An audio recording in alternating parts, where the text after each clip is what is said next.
कविता अपने माता पिता की बहुत लाडली थी। 3 बड़े भाइयों की बहन थी। कोई भी चीज़ मांगने पर उसी वक्त सामने हाजिर होती थी। पूरे घर में रौब था उसका। पूरे परिवार और नौकरों पर राजकुमारी की तरह हुक्म चलाती थी कविता। स्कूल में भी पूरा रौब था उसका। बड़े घर की लाडली जो थी वह। ऐसे ही उसने कॉलेज में दाखिला लिया। उसके ठाट बाट बड़ी गाड़ी में आना जाना, हर दिन नया फैशन देखकर हर कोई उससे दोस्ती करना चाहता था।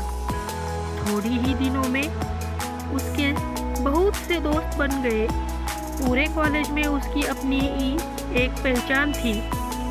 इन दिनों उसके घर एक रिश्ता आया। खानदानी लोग थे और पापा की पुरानी जान पहचान थी उनके साथ।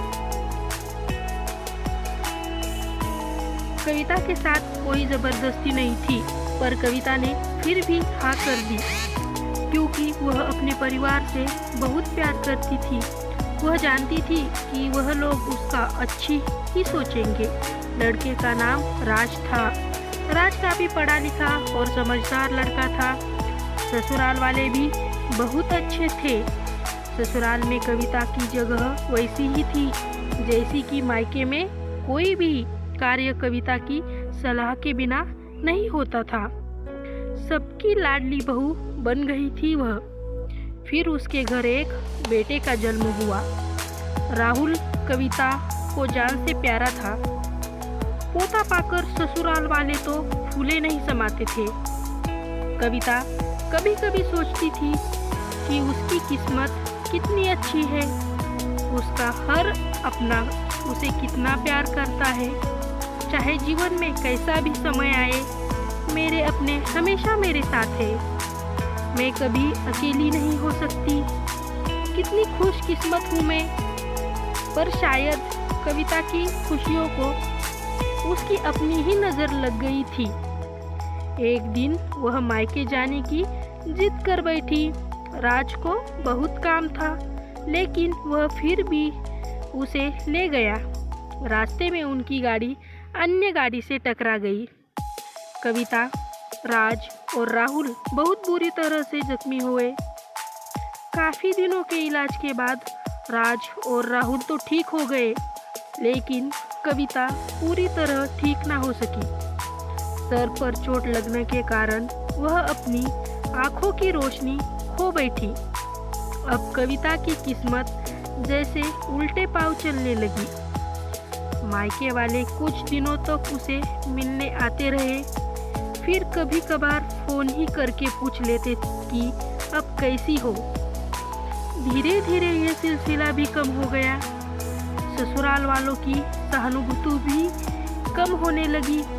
घर में किसी के पास बैठने के लिए कहती तो जवाब मिलता, बहुत काम है, अब तुम भी हाथ नहीं बटा सकती। राज भी चिड़चिड़ा हो गया था। बस राहुल ही था उसके साथ, जिसके साथ हंसते खेलते उसका वक्त गुजरता। एक दिन कविता के हाथ से कुछ सामान गिर गया, जिसकी वजह से राहुल को हल्की सी चोट लग गई।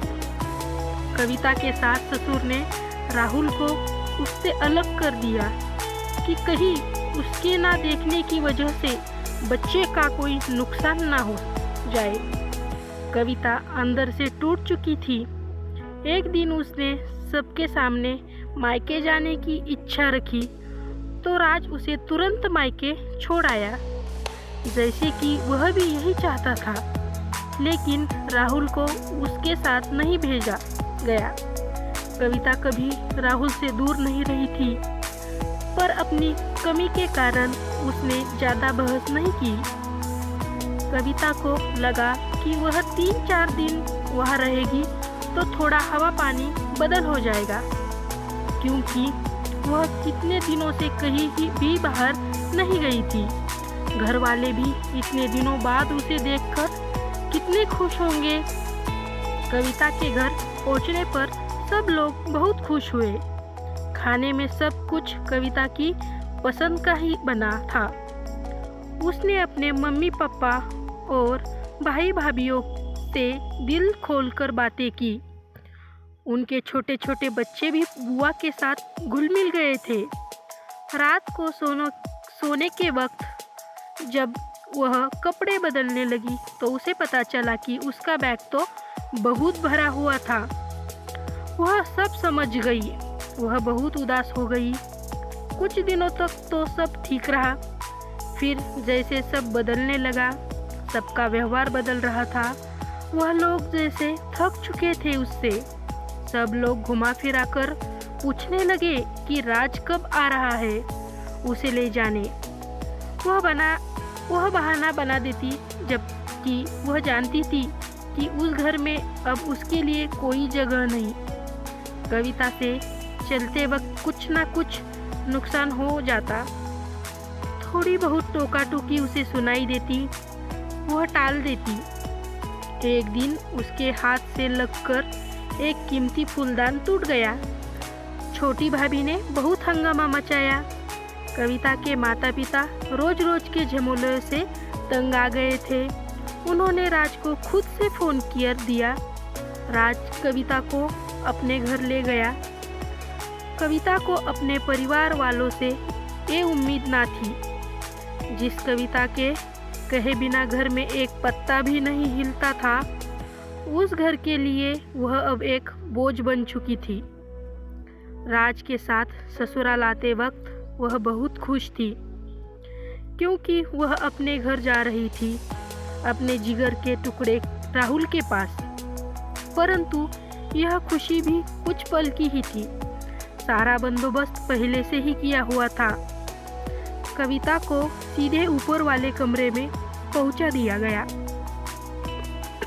राहुल से दूर रहने की सख्त चेतावनी दी गई। एक कामवाली लता को उसकी जिम्मेदारी सौंपी गई, जो उसके खाने पहनने जैसी ज़रूरतों का ध्यान रखती। कविता ज़्यादातर चुप ही रहती। कभी कभी काम वाली लता से थोड़ा बतिया लेती। उसके ज़रिए राहुल का पता चल जाता। सबकी लाडली बेटी और बहू सबके लिए लाडली से बोझ बन चुकी थी।